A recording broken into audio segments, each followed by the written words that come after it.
Esta es una historia de hace como 4 años, pero pensé que era buena idea escribir sobre ella. Fue durante mi última vacación de verano en la secundaria. Yo estaba inscrito en el Departamento de Bienestar Social, y cada año usaba mis vacaciones de verano para prácticas. Ese día tenía una práctica, y iba de regreso a casa después de terminar mi turno de noche. Estaba casi llegando a casa, esperando en un semáforo, cuando un carro grande pasó por mi lado. Una chica se asomó desde la parte superior del carro. Yo estaba mareado después del turno de noche y pensé, es uno de esos carros que se abren en la parte de arriba. Después, cuando el carro se alejó un poco, algo extraño pasó. La cabeza de la chica giró medio giro vertical, así que la parte superior de su cabeza apuntaba hacia abajo. Y me miró. Me sonrió y desapareció. Yo me quedé congelado, sin entender qué había pasado. Entonces, escuché a alguien decir claramente en mi oído, desde atrás, no eras tú. Yo no pude voltear, así que me quedé ahí. Cuando volví en mí, estaba tan asustado que fui a casa casi llorando. Nunca pasó nada extraño después de eso. Perdón si mi forma de escribir es un poco infantil y difícil de entender.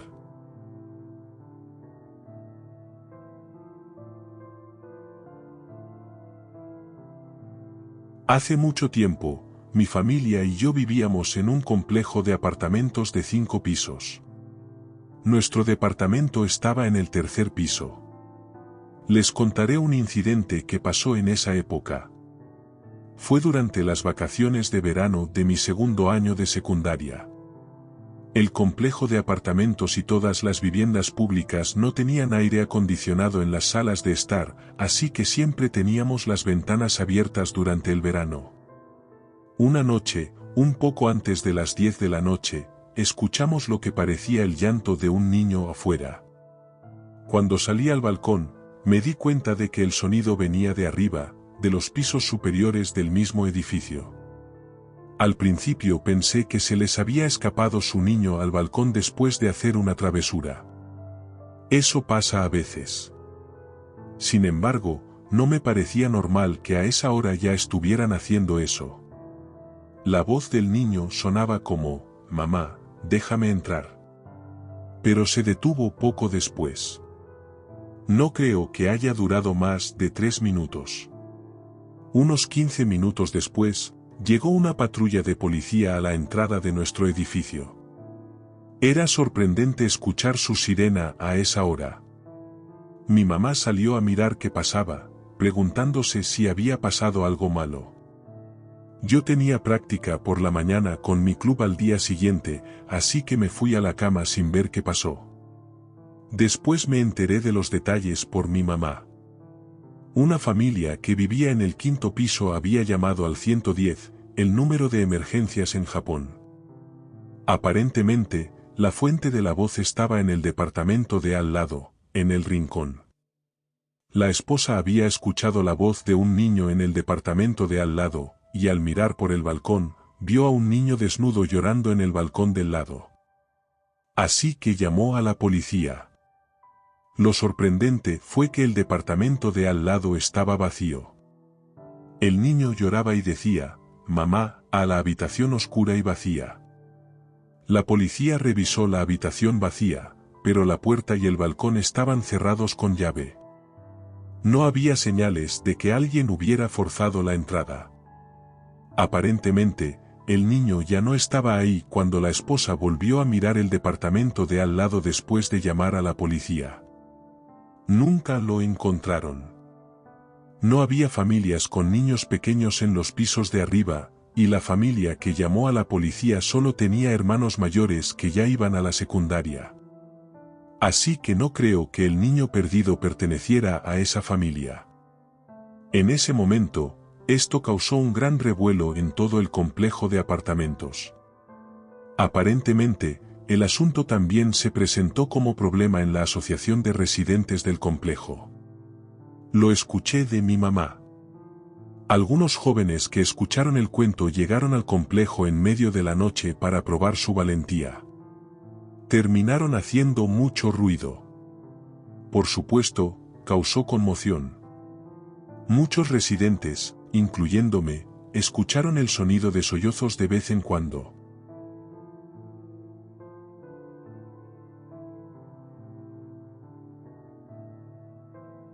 Cuando yo era niño, había un parque detrás de mi escuela primaria donde solía jugar mucho. Tenía un gran juego de pulpo, así que le llamaban Parque del Pulpo. Era muy popular entre los estudiantes de primaria. Durante el día, estaba lleno de niños y familias jugando a la pelota. Pero en la noche, la atmósfera cambiaba por completo.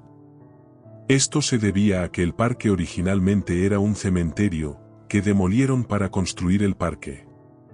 Como prueba de esto, hay un gran monumento cerca de la entrada del parque y hay hileras de tumbas cerca del área de juegos.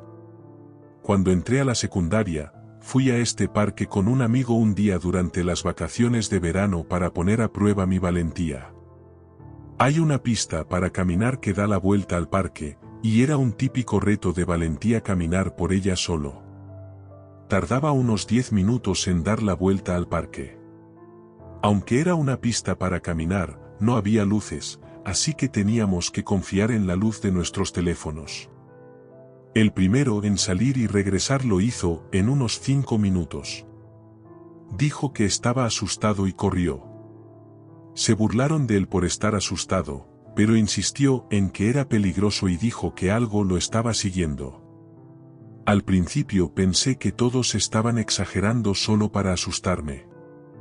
Luego, el segundo regresó en unos 5 minutos, pero algo estaba claramente mal. Tan pronto como regresó, dijo que quería parar. Cuando le pregunté, dijo que sentía que algo lo estaba siguiendo y no podía evitar correr. Entonces, me tocó a mí. Al principio caminé, pero poco a poco comencé a caminar más rápido. Definitivamente había alguien detrás de mí. No muy cerca, ni muy lejos, pero en una posición incómoda. Me sentí extrañamente tranquilo y pensé que podría escapar si corría, así que caminé más rápido. Paré de caminar a la mitad de la vuelta. Estaba oscuro y no podía ver con claridad, pero pude distinguir una silueta que parecía una persona que se acercaba a mí. También pude ver la luz de mi teléfono. Pensé que mi amigo había regresado porque estaba preocupado por mí, así que corrí lo más rápido que pude. Pero era mi papá quien estaba allí. Y me llevó de regreso a casa tan pronto como me vio. De regreso, mi papá me dijo en el auto que había enviado a mi amigo a casa. Me dijo que no me preocupara y agregó, no hubieras regresado si yo no hubiera venido a encontrarte. No entendí lo que estaba pasando, pero me regañaron tanto ese día que me fui a la cama con un berrinche. Al día siguiente, mi amigo vino a mi casa, y cuando lo escuché, me di cuenta de lo peligrosa que había sido la situación. Aparentemente, yo había desaparecido en el parque esa noche. Mi amigo me había estado buscando durante 1 hora desde que me fui, esperando más de 10 minutos a que yo regresara. Todavía no me encontraba, y finalmente decidió llamar a mi papá. Entonces, me di cuenta de que algo era extraño. Mi amigo me había estado buscando en la dirección opuesta a la que yo había ido, porque estaba más cerca que perseguirme, y sin embargo, mi amigo y yo no nos habíamos visto ni siquiera habíamos pasado uno junto al otro. Era como si estuviéramos en espacios diferentes, aunque estábamos en el mismo parque. Hubo 2 cosas que me parecieron extrañas, pero no se las conté a mi amigo. La primera es cómo mi papá me encontró. Probablemente solo fue una coincidencia. Creo que tuvo suerte de encontrarme. Era lo único en lo que podía pensar, así que no lo dije. Y la segunda es que algo de esa noche lo estaba siguiendo a él. Ese es el final de la historia. No soy muy bueno escribiendo, así que lo siento si ha sido difícil de leer, pero gracias. Por cierto, mis dos amigos siguen estando bien. Los veo de vez en cuando y parecen estar bien. Así que creo que están bien.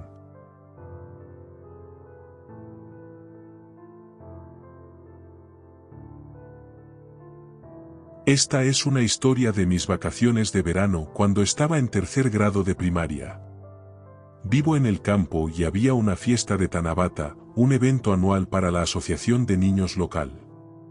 Aunque Tanabata ya había pasado, era una fiesta divertida donde todos se juntaban, hacían cosas como un concurso y preparaban curry. Para aquellos que no lo sepan, Tanabata es el Festival de las Estrellas en Japón. Se celebra el 7 de julio y muchos pueblos tienen un festival en la calle. Los participantes eran niños y se nos permitía usar la oficina del pequeño santuario que normalmente se usa como lugar de reunión local. Algunos padres de familia de guardia ayudaron y organizaron la fiesta.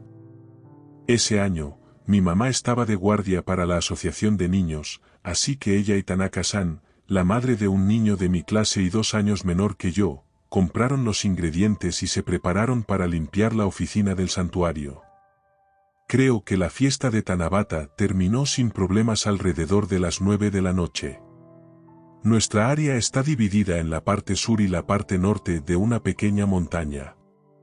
La oficina del santuario y la mayoría de las casas de los niños están en el lado norte, mientras que mi casa está en el lado sur. Los niños del lado norte fueron en bicicleta a casa, así que simplemente se fueron a casa. Mientras que los niños del lado sur fueron recogidos por sus padres en sus autos. Los únicos que quedamos fueron yo, mi mamá y Tanaka-san. Los 2 hijos de Tanaka-san se fueron primero a casa porque vivían en el lado norte y cerca. Pero yo no podía volver a casa solo, así que esperé a mi mamá. Después de terminar de limpiar, mi mamá, Tanaka-san y yo cerramos las puertas de la oficina del santuario y estábamos por irnos cuando mi mamá dijo, creo que las luces del baño todavía están prendidas. Tanaka-san se ofreció a revisar, pero mi mamá insistió, no, yo voy a revisar. Tanaka-san, vete a casa primero. Después de un poco de ir y venir, Tanaka-san se fue en su bicicleta. Mi mamá desbloqueó la puerta, revisó las luces del baño, que estaban apagadas, volvió a cerrar la puerta y nos subimos al auto, decididos a irnos a casa. Creo que ya eran alrededor de las 10 de la noche. Sin embargo, el motor del auto no arrancó, sin importar cuántas veces mi mamá girara la llave. Tal vez la batería está descargada, dijo mi mamá. El motor no arranca. ¿Qué hacemos? Tardaríamos 30 minutos en caminar a casa desde la oficina del santuario y no quería caminar por un camino oscuro en medio de la noche. Decidimos llamar a casa para pedirle a mi papá que nos recogiera. Pero en ese entonces no teníamos celular y la oficina del santuario, que normalmente está deshabitada, no tiene teléfono. Así que tuvimos que pedir prestado un teléfono en una casa cercana. Mi mamá me dijo que me bajara del auto y cada uno jaló la manija de la puerta. Escuché la puerta desbloquearse, pero no se abrió. Jalé la manija muchas veces, pero no se abrió. Se sentía raro, como si estuviera empujando a alguien del otro lado. Estaba tan nervioso que ni siquiera pensé en abrir la ventana. Estaba completamente oscuro afuera y no había nadie más allí, solo mi mamá y yo. A pesar de ser una niña, mi mamá, fuerte de carácter, empujó la puerta con todas sus fuerzas, pero no se abrió. Yo estaba a punto de llorar de miedo, gritándole a mi mamá, ¿por qué no se abre? Vámonos a casa rápido. Mi mamá también se veía ansiosa y dijo, espera un minuto. Mirando hacia atrás, me pregunté si el auto realmente se estaba moviendo tanto debido a nuestra lucha con la puerta. Finalmente, después de varios intentos, el motor arrancó. Cierra la puerta correctamente, dijo mi mamá. Pero incluso entonces, la puerta seguía sin abrirse. No tuvimos más opción que irnos a casa. Desde la oficina del santuario había dos rutas a casa, en sentido horario o antihorario.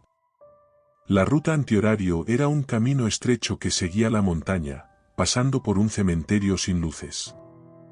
La ruta en sentido horario era un poco más larga, pasando por muchas casas del lado norte antes de llegar a la carretera principal. Pero tenía luces y menos coches. Mi mamá y yo no queríamos tomar la ruta en sentido antihorario, así que volvimos a casa por la ruta en sentido horario y paramos en una tienda de conveniencia en el camino. No era una de las grandes tiendas como Lawson's, sino una tienda local que cerraba a la medianoche.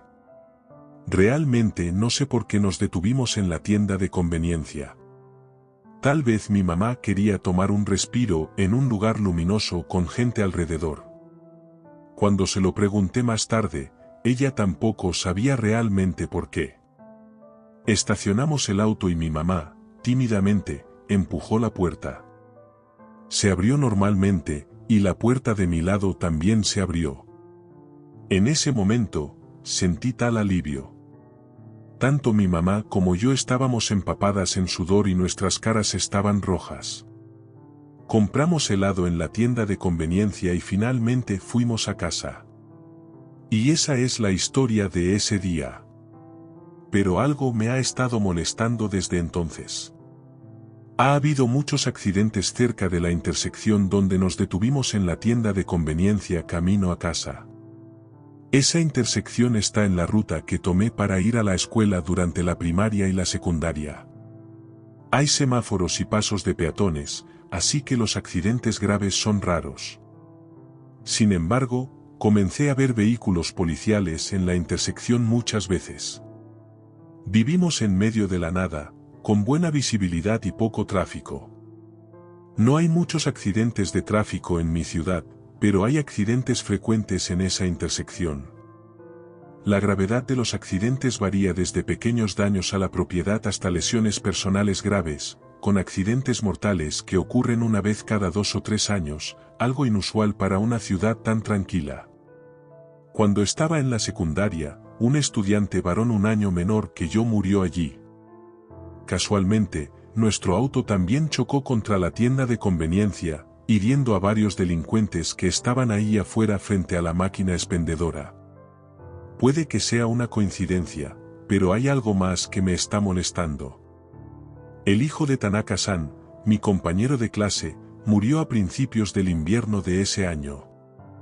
Había estado enfermo durante unos días, pero cuando Tanaka-san fue a despertarlo, ya estaba frío. La causa exacta de la muerte no está clara.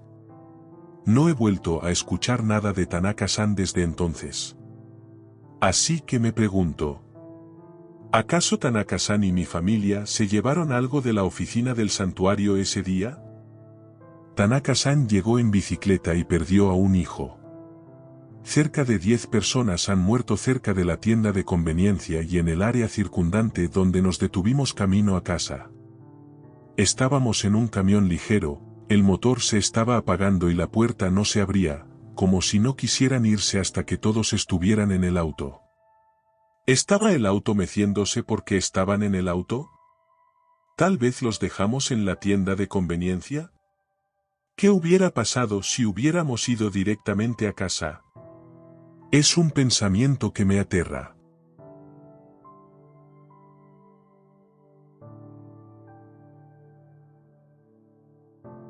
Durante las vacaciones de verano de mi tercer año de secundaria, decidí ir a un viejo refugio antiaéreo con algunos amigos como una especie de prueba de valor, o mejor dicho, solo por diversión. Así que fuimos juntos, un grupo de más de 10 personas. No estoy seguro del número exacto de personas o quienes nos acompañaban, pero los personajes principales fueron Nagise, Ousaki, Suu y Kaito, quien se asustaba fácilmente. Esos son 4 personas importantes, así que escribiré sobre esos 4.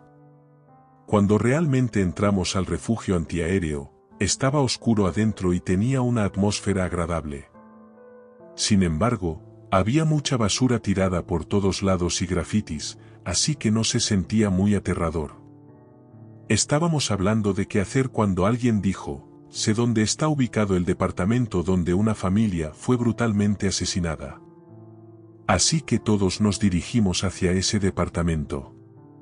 Cuando nos acercamos, estaba en una calle bastante grande y había una tienda de conveniencia y un consultorio dental, así que no parecía aterrador en absoluto.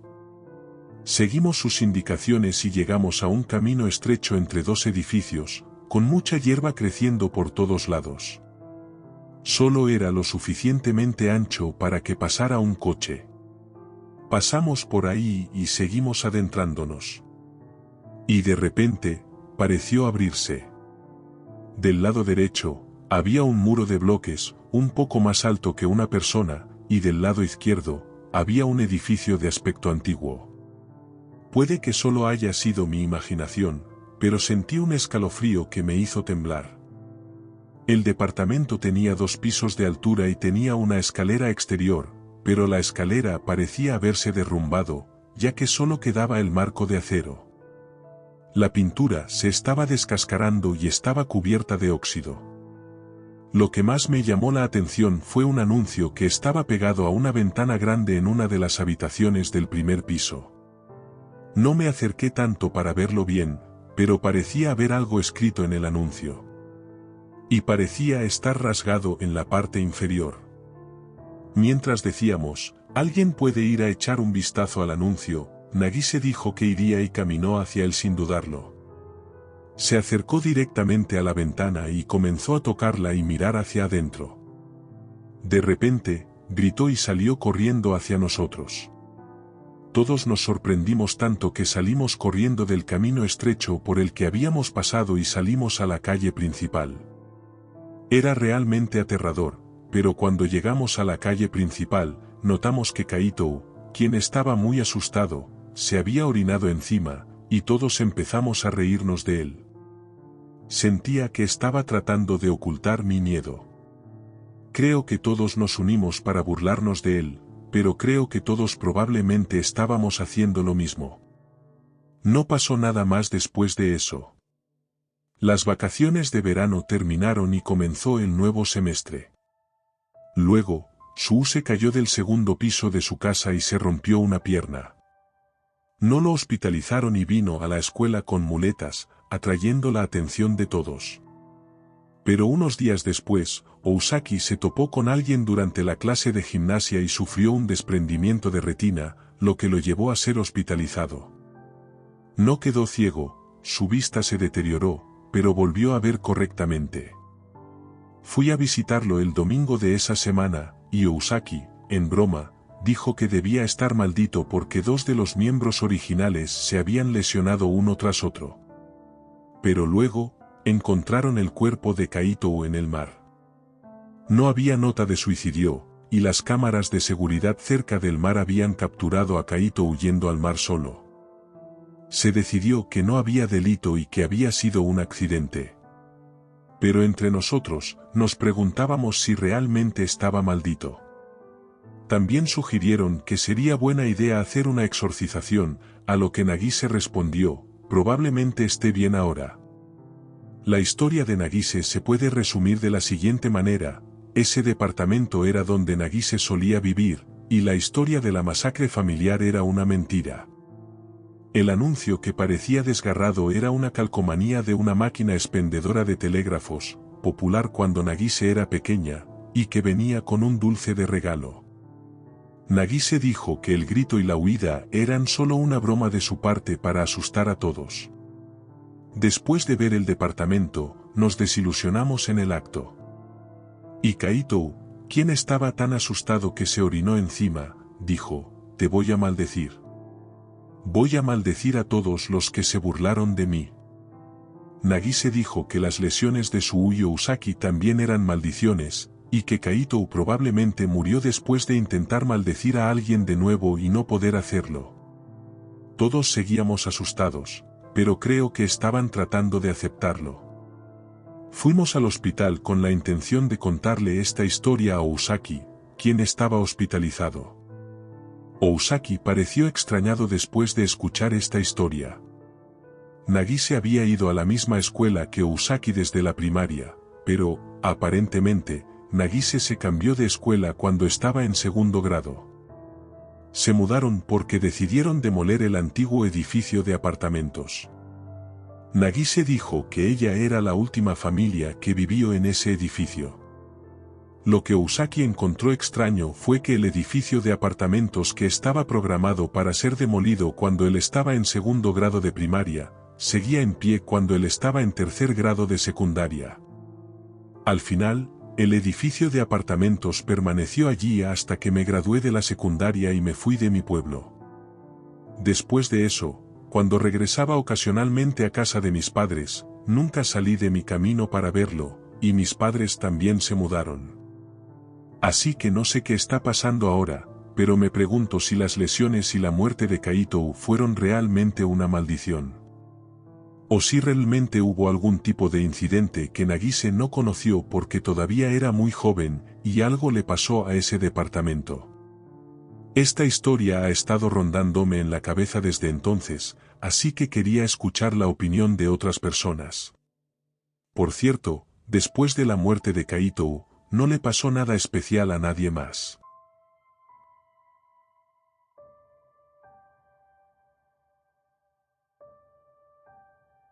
Esto pasó el verano pasado. Fuimos de campamento con 50 niños, desde cuarto grado de primaria hasta tercer grado de secundaria, y 20 adultos, incluyendo estudiantes de secundaria y mayores. Este grupo es similar a los Boy Scouts. La primera noche del campamento, decidimos hacer una caza de fantasmas y dividimos a los niños en 5 grupos. Cada grupo de 10 niños estaba supervisado por 2 adultos. Los adultos restantes tomaron el rol de asustar a los niños escondiéndose en el bosque o en otros lugares. Sin embargo, cuando dicen que te van a asustar, no se refieren a gritar "bu". Se refieren a hacer ruido con la hierba y los árboles, tirar piedras cerca, hacer ruidos extraños y hacer otras cosas para que sientas miedo cuando notas que algo anda mal. Por supuesto, si los niños no se dan cuenta, la aventura no será emocionante. Así que los adultos que los supervisaban actuaban como señuelos y terminaban más sorprendidos de lo necesario por los eventos extraños. El recorrido para la caza de fantasmas consistía en caminar por un sendero único a través del bosque, girar a la izquierda en el camino y salir a una carretera nacional, que era la línea de meta. Mi rol era esconderme en el bosque, y una mujer me estaba ayudando. Los dos terminamos sorprendiendo a 5 grupos de niños como estaba planeado. Después de un rato, los otros adultos que habían estado escondidos cerca empezaron a salir uno por uno, así que volvimos al lugar de encuentro al final de la carretera nacional, charlando. Justo en ese momento, los adultos que habían estado escondidos cerca de la carretera nacional seguían escondidos y nos susurraron, "Todavía no. Todavía no". Sin embargo, como habíamos estado escondidos en el bosque y definitivamente habíamos visto pasar al grupo 5, solo pensamos, me pregunto de qué están hablando, y no le prestamos atención. Solo nos dirigimos al lugar de encuentro. Pero cuando llegamos, solo había 4 grupos en el lugar de encuentro. Y mientras discutíamos con los adultos que los guiaban lo extraño que era, el quinto y último grupo regresó desde atrás. Curiosos, hablamos con algunos de los adultos que habían estado escondidos en otras partes del bosque, lejos de nosotros. Nos dijeron que había un grupo de niños que no reaccionaba en absoluto, sin importar cuánto intentaran asustarlos, y simplemente caminaban con la cabeza gacha. De hecho, tanto la mujer como yo notamos que ese grupo se comportaba así, y recuerdo que dijimos cosas como, "no son muy divertidos". Sin embargo, los adultos que estaban escondidos cerca de la carretera nacional dijeron que no había ningún grupo que se comportara así. Si ese es el caso, es posible que el grupo no haya girado a la izquierda hacia la carretera nacional, sino que haya seguido caminando por el sendero único a través del bosque. En otras palabras, aunque se supone que había 5 grupos en total, en realidad había 6 grupos en el bosque. Debido a estos eventos extraños, la caza de fantasmas anual se canceló este año.